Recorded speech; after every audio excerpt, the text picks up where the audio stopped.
Ok, on va retourner autrefois à notre chaîne YouTube pour corriger, pour compléter la correction ou bien pour corriger les prototypes pratiques du sujet informatique pour la section bac économie.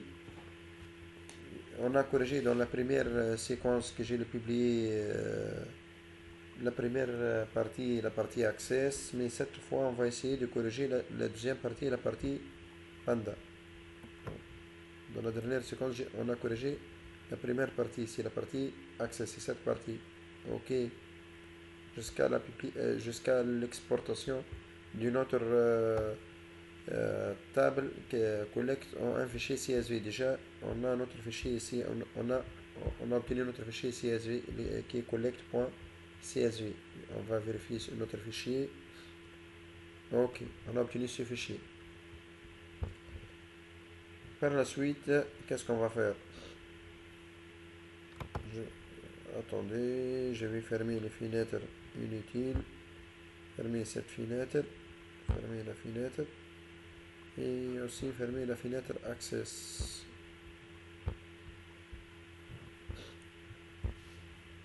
Qu'est-ce qu'on a ici?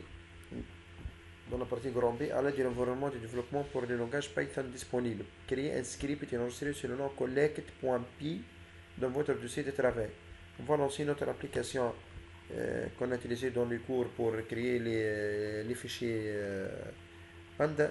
Notre application qu'on a utilisée, c'est l'application P-School, qui est la plupart du nom on l'utilise. Donc je vais rechercher l'application P-School dans la liste des applications installées. L'application PPP. Ok, l'application P-School.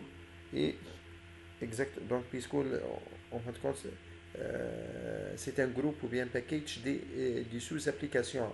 Jupyter, l'interface initiale de Python IDLE, euh, euh, P-School, l'application Qt Designer, et ainsi de suite. Visual Studio, Tony, avec la version 3.10, je crois, et ainsi de suite. Pour nous, avec la section Back Economy, on va lancer juste cette application, Jupyter Notebook. Attendez quelques secondes. Il va nous afficher cette fenêtre. Il va nous demander de choisir le dossier d'enregistrement. Notre dossier d'enregistrement, c'est sous le lecteur, c'est le point, Bac 2022, et ces dossiers. Donc, on va choisir donc, juste vous cliquez sur, vous sélectionnez le nom du dossier. Ok, donc juste vous choisissez le nom du dossier et cliquez sur sélectionner un dossier. Attendez aussi quelques secondes pour que l'application s'ouvre.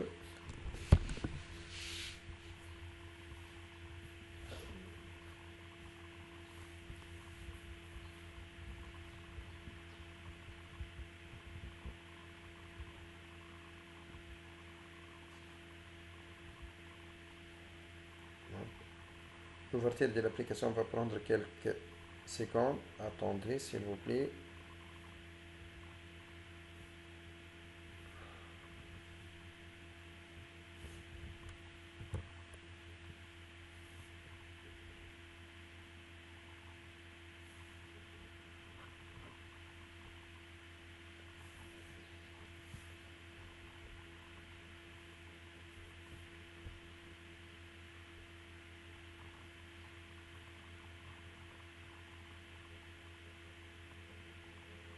Ok. Il a lancé l'application Jupyter. Qu'est-ce qu'on va faire? On va cliquer sur New Python 3 pour créer notre fichier dans ces dossiers. Normalement, notre dossier contient seulement les fichiers collect.csv et les fichiers base de données gestion CREA.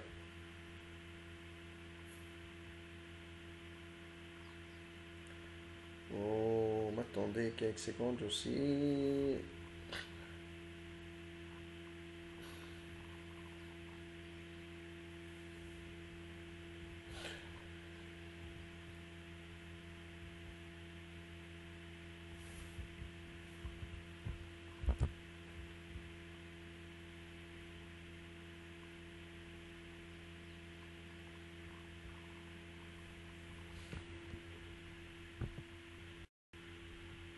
Là, donc elle a donné ce fichier qui est nommé son titre ou bien Unititled. Si on va voir notre dossier, attendez, si on va lancer notre dossier, on va trouver ce fichier qui est nommé UniTitle. Ok. On va changer son nom par, euh, par collect.py. Si on va retourner à notre énoncé, il a dit vous créez un fichier, donc créez un fichier ou bien un script énoncé sur le nom collect.py dans votre dossier. Donc on va le nommer par collect.py. Attendez, puisque j'ai plusieurs fenêtres, donc j'ai ces problèmes. Ok. Les noms, on va les nommer par collect.py. Comme ça. Si on va retourner à notre dossier, donc notre fichier est nommé collect. Attendez, collect.py. Ok, comme ça. Par la suite, on passe aux questions. Qu'est-ce qu'on a? Attendez, je vais fermer cette fenêtre pour réduire le nombre de fenêtres. Et ça, c'est l'application. Donc, on a. Ok.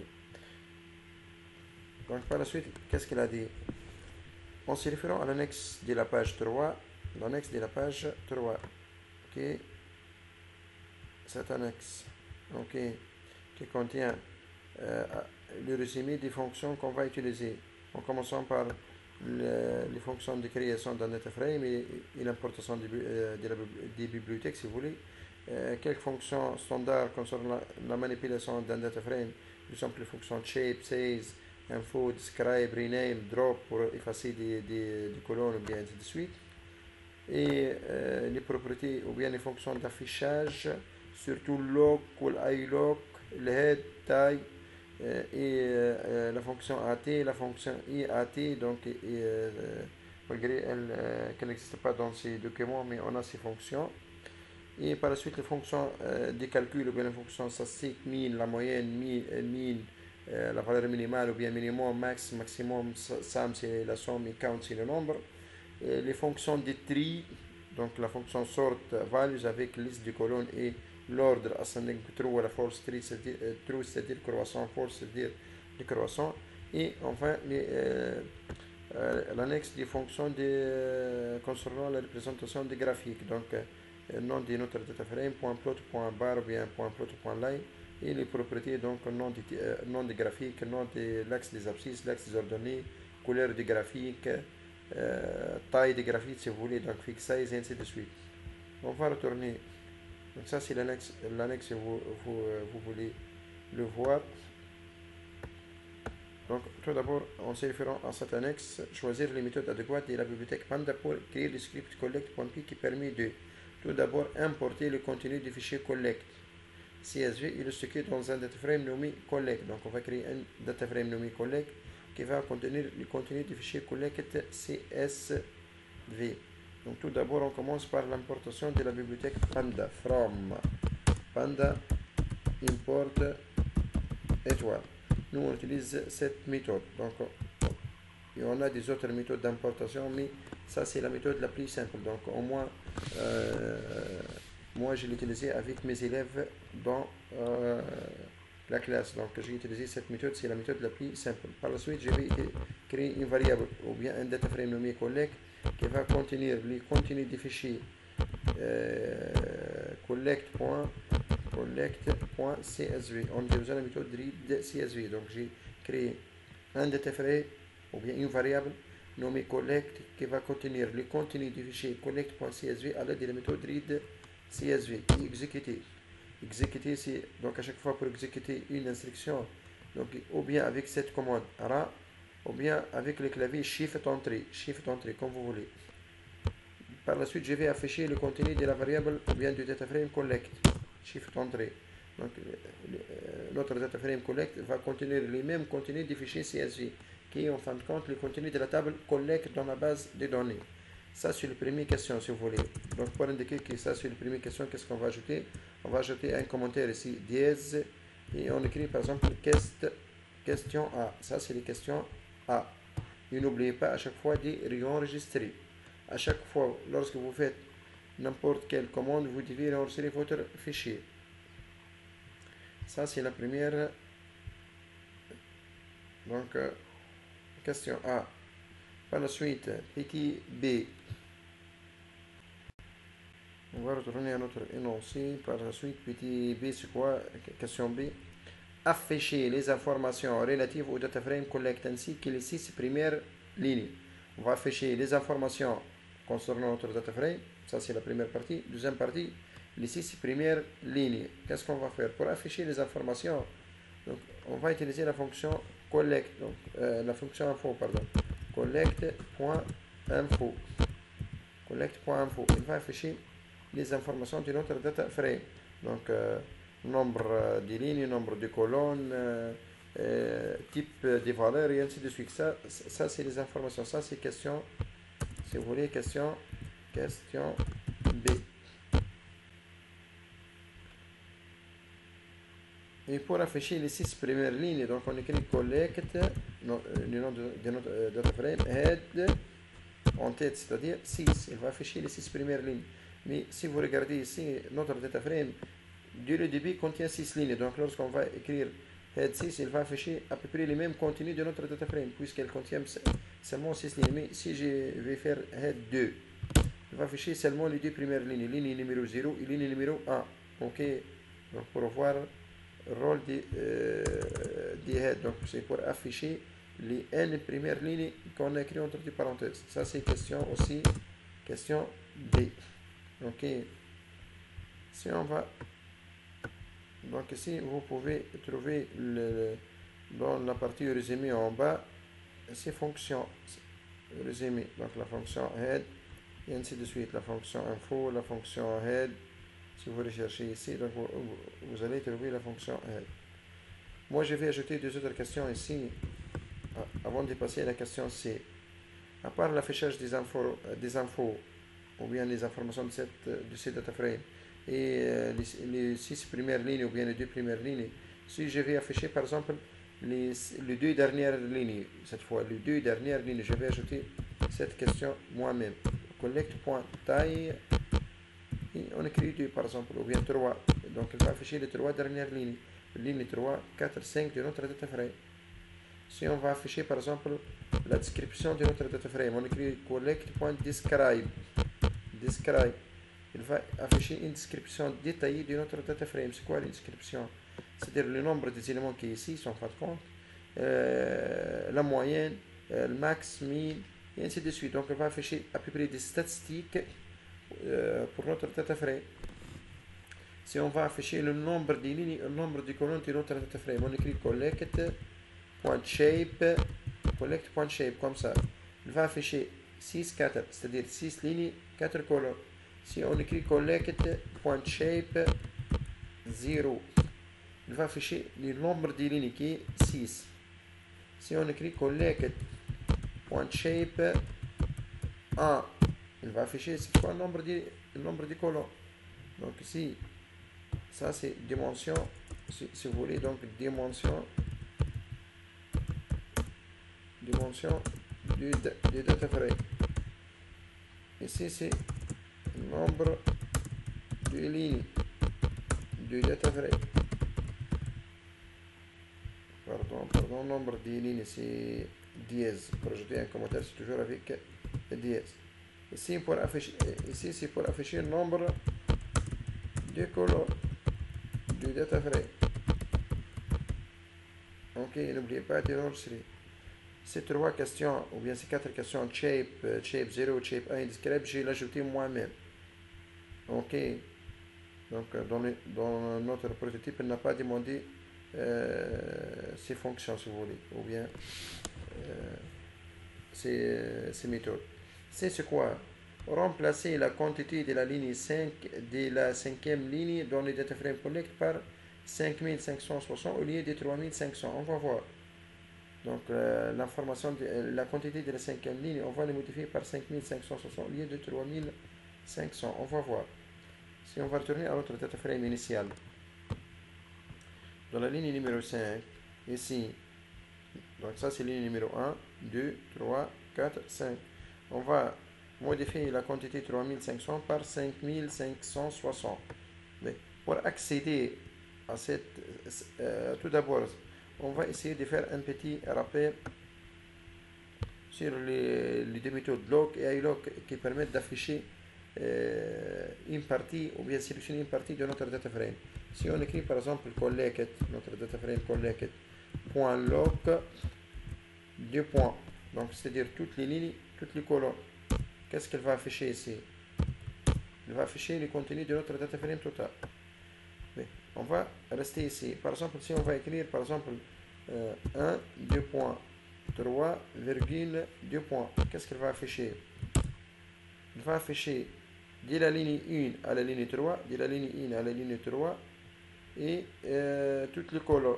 Par exemple, si on va afficher ici seulement date C, on va dire ça pour seulement champ date C, qu'est-ce qu'elle va afficher? Elle va afficher seulement date C.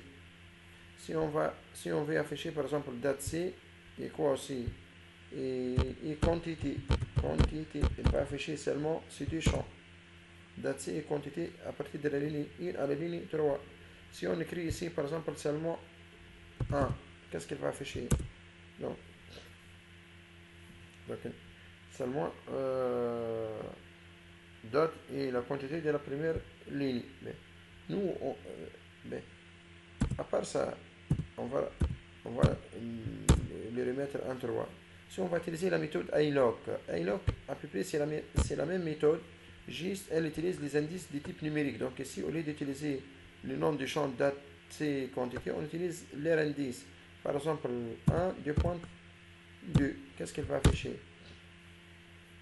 Donc, de la ligne 1 à la ligne 3, ici, avec la méthode iLock, la valeur initiale, donc il va l'utiliser telle qu'elle est. La valeur finale, donc il va arriver à la valeur finale moins 1.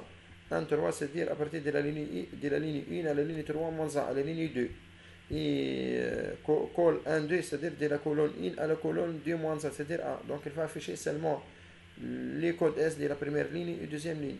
Si on va mettre ici par exemple 3, donc il va afficher deux colonnes. Ok, la colonne 1 et la colonne 2. Il va afficher deux colonnes, le code S et date. Nous, par exemple, on veut afficher date ou date, donc on commence par 2 et la quantité, donc 2, 4. On va afficher date et quantité de la ligne 1 à la ligne 3. Si par exemple, on va mettre de la ligne 0, ou bien donc on va effacer 0, donc 2 points, c'est-à-dire 0, et ici c'est 5, donc de 0 à 4. Donc elle va afficher de la ligne 0 à la ligne 5 moins 1, c'est-à-dire à la ligne 4, il va afficher deuxième champ et troisième champ, date C et quantité. Car le premier champ, c'est le champ d'indice 0, c'est code C. Champ d'indice 1, c'est code S. Champ d'indice 2, c'est date. D'indice 3, c'est quantité. Si on va afficher seulement cette quantité, donc 3500, qui existe dans la ligne normalement, dans la ligne 4, comme ça, 5 moins 1 devient 4, et dans la colonne 3, donc 3, 4, c'est comme ça. Il va afficher la quantité 3500. Ok, il va afficher la quantité 3500. Supposons cette quantité 3500 va être égale à 5560. On va le modifier par 5560. Donc là, accepter cette commande. Ça, c'est question C, je crois, ou bien E. On va vérifier quelle question. Attendez, je m'excuse. Question C, dans laquelle on va changer la valeur. C. Ça, c'est question C. Ok, exécuter. Donc ici, il a changé dans les data frame collect, ou bien dans la variable collect, la valeur de la ligne 4 et de la colonne 3, qui est 3500 par 5560. Si on va afficher de nouveau notre data frame collect, on va voir qu'il a changé cette valeur qui est de la ligne 4 et de la colonne 3. Il a changé sa valeur par 5500. Supposons que je vais changer cette valeur par 10 000. 10 000 comme ça. Ok. Exécuter. Donc il va changer la valeur par 10 000. Ok. Mais nous, donc, on va les changer par 5560. 5560. Supposons que je vais ajouter autre chose ici. Par exemple, euh, je vais changer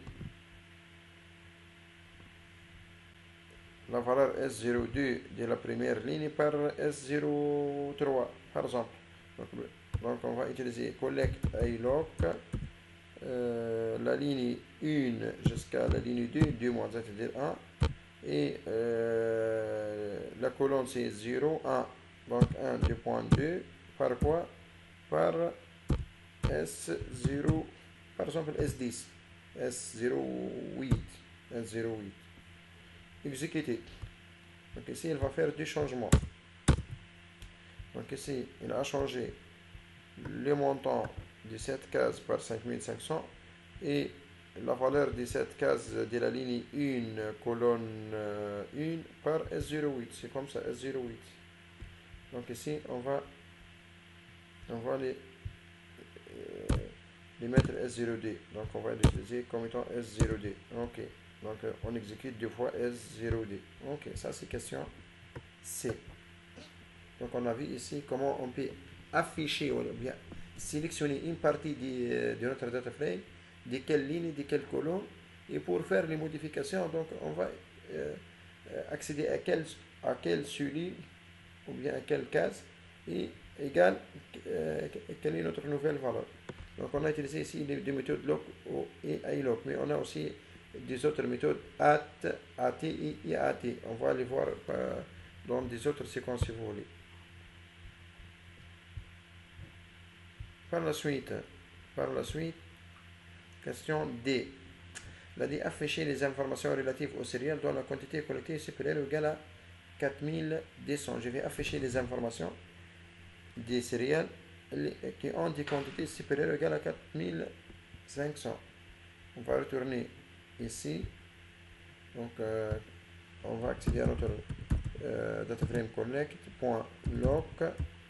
Pour les lignes, c'est afficher toutes les lignes, mais qui ont comme quantité, donc collect des quantités doit être supérieur à combien? Supérieur à combien? On va voir. Collect quand des quantités collectées supérieures ou égales à 4500. 4500.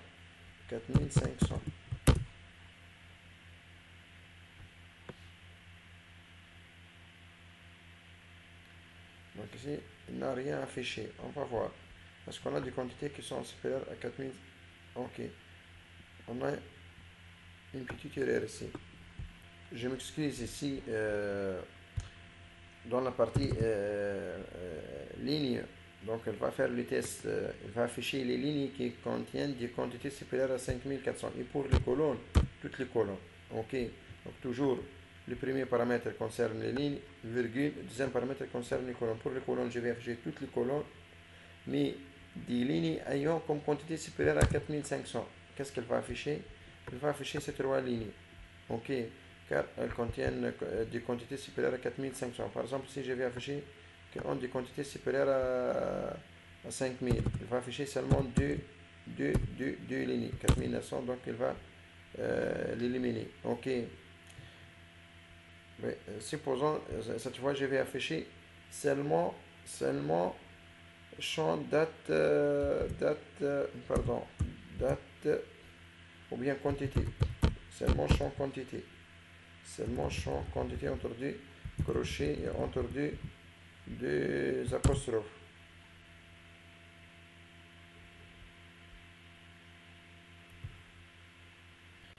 Ici, virgule quantité en dehors du crochet. Donc, il va afficher seulement les quantités qui sont supérieures à 5000. Supposons afficher, au lieu de quantité, vous affichez date C. Ça va afficher seulement les dates C. Si on va afficher par exemple date C,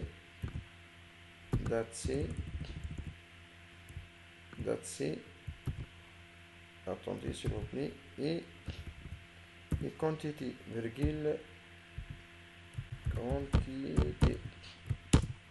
Il va afficher les dates C et les quantités. Pour les lignes ou les collectes qui ont des quantités supérieures à 5000, et ainsi de suite. Pour nous, on va retourner à notre question. Donc, on va faire l'affichage qu'il a demandé ici. Donc, qu'est-ce qu'on va afficher? Les informations relatives au serial dans la quantité collectée est supérieure ou égale à 4500. Donc, je vais afficher toutes les données. Je vais afficher toutes les colonnes, toutes les données ici. On va mettre 2 points. Dès qui des collectes ayant comme quantité supérieure à 4500. 4500, c'est comme ça. Ok. Ça, c'est question E. Et enregistrer. Ça, c'est question E. Enregistrer. D, pardon. D.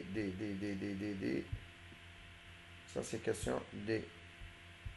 Donc, ça, c'est question D. Mais à chaque fois, j'ajoute des autres modifications pour essayer de comprendre les maximum, les méthodes ou bien les fonctions de la bibliothèque Panda. Question E, c'est quoi?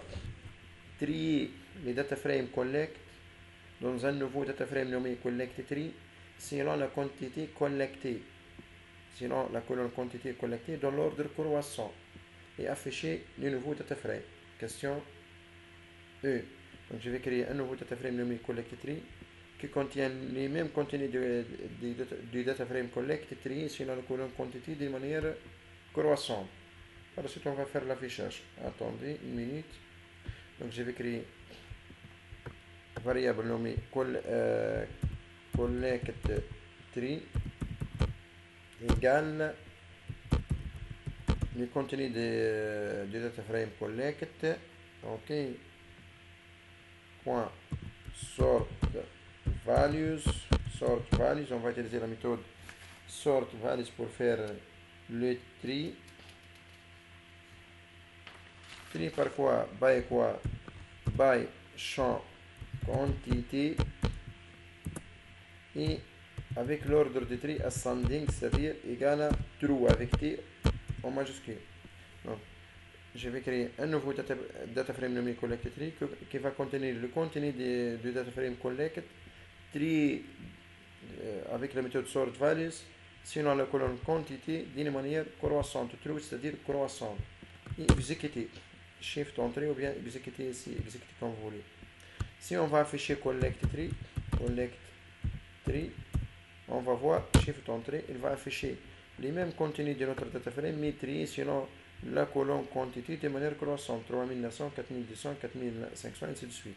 Supposons ici on va utiliser false, c'est-à-dire on va créer notre data frame collect tree qui contient les mêmes contenus de data frame collect tree selon la colonne quantité mais d'une manière décroissante. Donc elle va inverser ici les lignes. Donc 6200, 5500, 4900. Déjà les lignes 2, 4, 1, 3. Donc ici les lignes non ordonnées, mais ordonnées selon les quantités d'une manière décroissante. Supposons je vais afficher ou bien je vais le trier selon code S et décroissant. Donc selon code S décroissante, S04, S03, S02, S02, S01, ainsi de suite. Ok. Et ainsi, donc vous pouvez choisir selon quel code et selon quel type de tri. Nous on va retourner à notre question, donc selon la colonne quantité et tri croissant, true, c'est-à-dire. Ok. On va répondre à notre question. Ça c'est question. Pardon. On a ajouté dièse et question E. Enregistrer. On va voir dans une autre séquence comment on peut faire un tri double ou bien tri triple. On va trier notre data frame selon 2 colonnes ou bien selon 3 colonnes, quel que soit croissant ou bien décroissant ou bien les deux. On va compléter avec question F. Qu'est-ce qu'on a dans F? Calculer et afficher la moyenne des quantités collectées. Je vais calculer et afficher la moyenne des quantités collectées. Donc on va retourner à notre data frame. Par exemple, donc on va utiliser une variable nommée, par exemple, le résultat, comme vous voulez, résultat, égale à quoi? Égale à collect.log. On va utiliser la méthode log pour rechercher les données. Pour les lignes, c'est toutes les lignes, mais il va travailler sur la colonne quantité. Et qu'est-ce qu'il va afficher? Il va afficher 1000, la moyenne, 1000, avec deux parenthèses vides. Donc, je vais créer une variable nommée résultat qui va contenir le résultat retourné à partir du data frame collect en utilisant la méthode log pour faire des recherches, rechercher toutes les lignes, mais donc les colonnes, seulement la colonne quantité, les valeurs, atteindre la moyenne. Donc, il va vous afficher leur moyenne. Si on va cliquer sur exécuter et afficher les data frame résultats, il va afficher la moyenne qui est 4891, 81, pardon. Donc il va à peu près calculer la moyenne de toutes les quantités, des quantités de toutes les lignes, donc de toutes les quantités en fin de compte. Et il va mettre le résultat dans la variable le résultat. Lorsqu'on va afficher, donc il va nous afficher la moyenne. Si on va utiliser la fonction SUM, supposons, il va afficher la somme qui est égale à 29 290. Si on va utiliser la fonction max, il va afficher la plus grande valeur qui est 6230. Si on va utiliser la fonction min, il va afficher la plus petite valeur qui est 3900. Count, donc vous devez apprendre ces 5 fonctions. Min, moyenne, minimal, max, maximal, sum c'est la somme et count c'est le nombre. Count, donc elle va afficher 6. Ok. Sinon, ici par exemple, on a affiché le nombre de quantités. Donc on a 6 quantités. Si on a utilisé la colonne supposant date C, donc elle va afficher qu'on a 6 dates. Ok. Mais ici on va afficher par exemple la somme des dates. Ou bien la moyenne, means des dates. Donc elle va afficher un message d'erreur normalement. Donc on n'a pas moyenne des dates. Ou bien il va prendre toutes les dates et il va afficher la date moyenne. Donc à peu près, on va attendre quelques secondes. Donc elle va afficher un message d'erreur. Donc il ne peut pas calculer la moyenne des dates. Mais si on va afficher la date maximale, donc elle va afficher la date maximale qui est le 36. Si on va afficher la date minimale, c'est très simple. Donc elle va afficher la date minimale qui est le 16-7. Ok. Ici, là, vous regardez. Normalement, la date maximale, c'est 16-7 et non pas le 36. C'est le 16 juillet. C'est une date plus grande que le 30 juin. Mais ici, il a pris les dates comme étant des chaînes. En programmation, donc il a fait la comparaison. Donc pour lui, la chaîne minimale, c'est qui commence avec 1. La chaîne maximale, c'est la chaîne qui commence avec 3. Selon le code ASCII et ainsi de suite. En tout cas, on va retourner à notre question. Donc on va afficher la moyenne des quantités. Donc quantité et mise, si vous voulez. Moyenne. Et non pas 1000, la valeur minimale. Ça, c'est question F, si vous voulez. Question F. N'oubliez pas de réenregistrer. On termine avec question quoi? Question G. Donc la dernière question. Générer puis afficher à partir du data frame collect, data frame initial, un graphique à barre rouge représentant pour chaque date de collecte la quantité collectée. Donc on va afficher un graphique sous forme de barre qui représente les quantités dans l'axe des ordonnées selon les dates dans l'axe des abscisses. Ok. Donc, ici, tout d'abord, on doit importer notre bibliothèque matplotlib from mat. On va ajouter cette ligne matplotlib import étoile. On va importer cette bibliothèque. Ok. Par la suite, donc on va créer notre courbe ou bien notre graphique. Donc on va utiliser le data frame initial collect .plot. Plot c'est pour faire les représentations graphiques. .bar c'est-à-dire pour représenter un graphique de type bar. Et on donne ici tous les paramètres. Ok. On commence par exemple par color si vous voulez. Color égale à blue je crois ou bien red. Si on va répondre à notre question telle qu'elle est, couleur rouge, red, couleur rouge,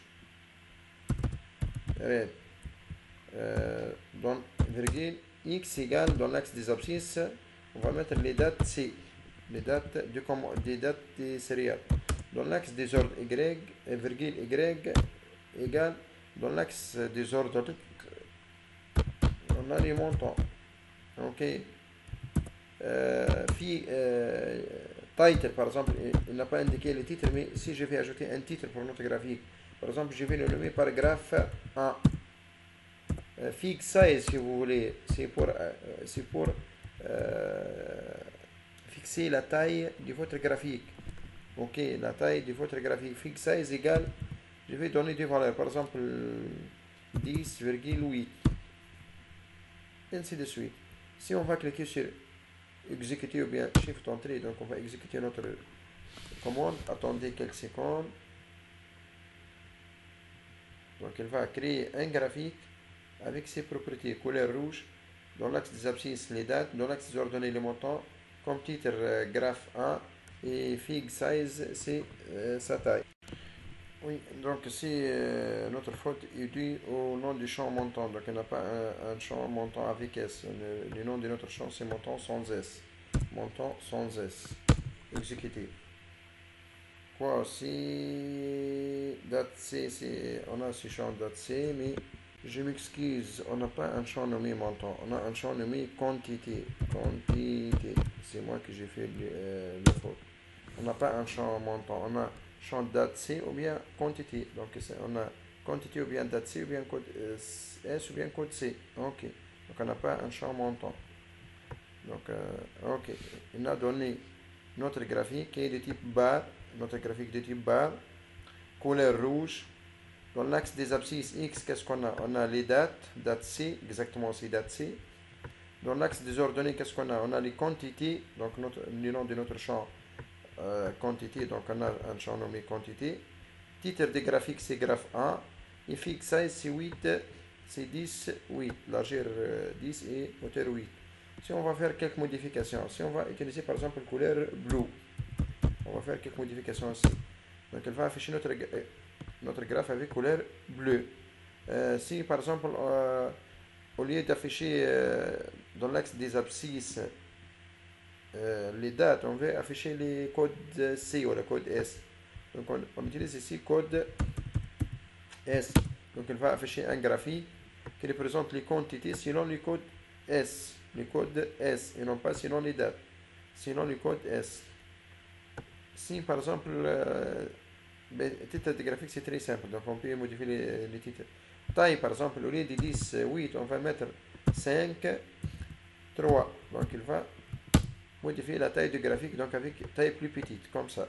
Donc on a les codes S dans l'axe des abscisses, les quantités dans l'axe des ordonnées, titre c'est graphique 1 avec ses tailles 5, 3.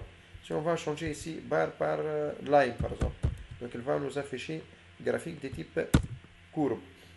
Ok, de type courbe. De même, si on va changer line par exemple par barre hash, c'est-à-dire barre horizontale, il va nous afficher ce type de graphique sous forme de barre horizontale et ainsi de suite. Donc vous pouvez modifier les propriétés. Donc juste vous devez appeler la bibliothèque matplotlib, from matplotlib import étoile toutes les fonctions et on utilise notre data frame ici. Donc il va utiliser le data frame initial collect .plot, c'est-à-dire on va appeler la méthode graphique ou bien la méthode qui va représenter les graphiques. Point bar ou bien bar hash ou bien line comme vous voulez. Bar hash c'est des barres horizontales, bar c'est barre verticale, line c'est courbe.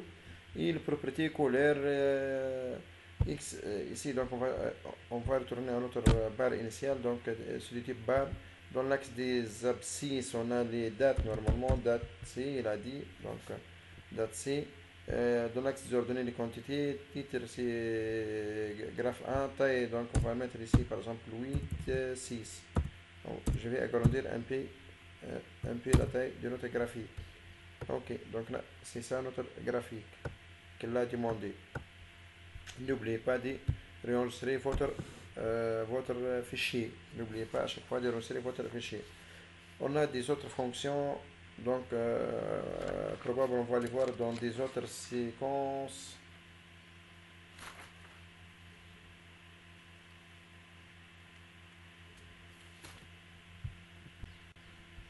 vous regardez ici, je vais afficher autrefois le data frame collect, je vais ajouter des autres questions moi-même. Ça, c'est le data frame initial collect.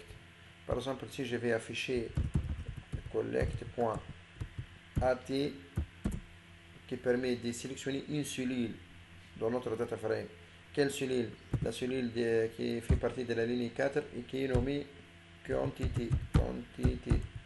Donc de la ligne 4 et de la colonne quantité, il va afficher 5560.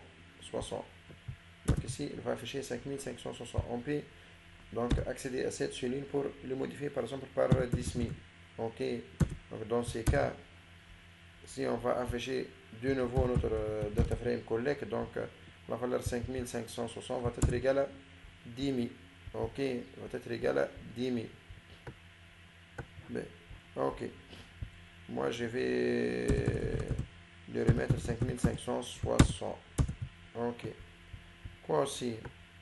Donc ici, pour accéder à une cellule, ou bien avec la méthode lock, ou bien avec la méthode ilock, ou bien avec la méthode AT, qui est similaire à la méthode lock, juste ici la méthode AT, elle sélectionne pardon, une seule cellule, et la méthode, ou bien la méthode IAT qui sélectionne une seule ligne, mais en utilisant les indices de type integer. Donc IAT, ici on va afficher la même cellule 5560, pardon, 5000 ici, 5560.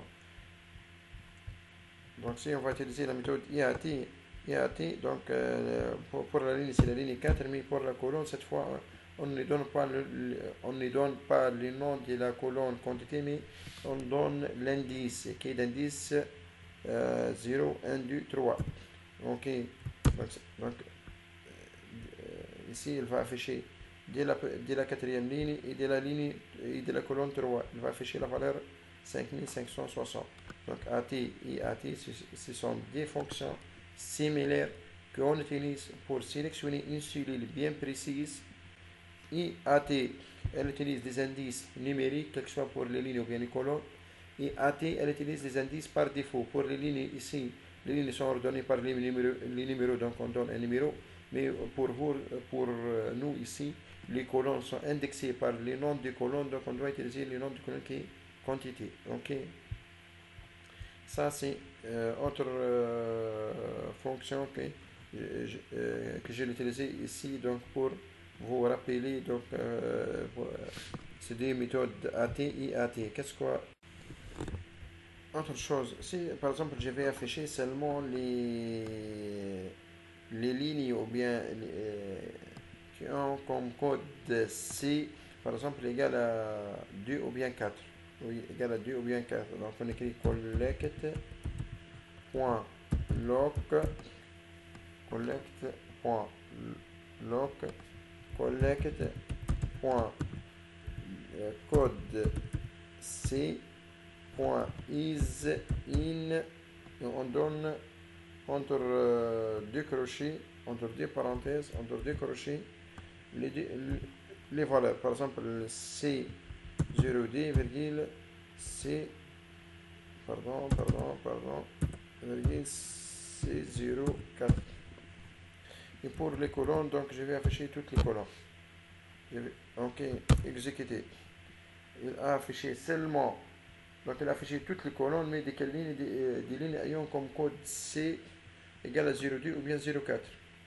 Ok, donc si on a utilisé par exemple ici C03, il va afficher quand les codes C02 ou bien C03. Par exemple, quand on les codes S, code S cette fois, in S02 et S03. Donc les lignes qui ont comme code S02 ou bien S03. Ok. Par exemple, qui ont comme code S égale à 002.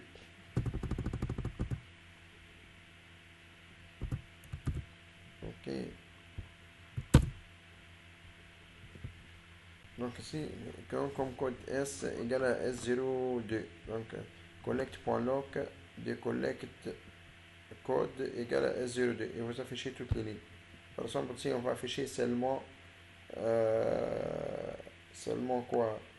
Seulement quantité. Seulement quantité. On va afficher seulement la colonne quantité.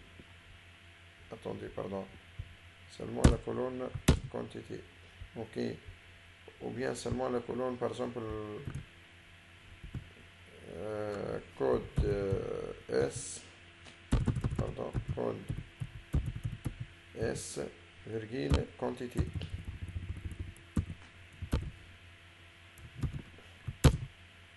Donc, on va afficher seulement les codes S et les quantités des collectes ayant comme code S égale S01, S02. Ok. Ou bien ayant comme code C, C0, C0, C04. Et ainsi de suite. Donc les méthodes égales, supérieures, inférieures, is in, et ainsi de suite. Comme ça, on a terminé notre prototype. Donc, on a ajouté des autres questions nous-mêmes. Donc, j'espère que vous avez bien compris cette partie. En attendant la prochaine séance, on va essayer de faire une autre séquence dans laquelle on va faire une récapitulation, bien un résumé des fonctions de cette bibliothèque Panda dans une autre application.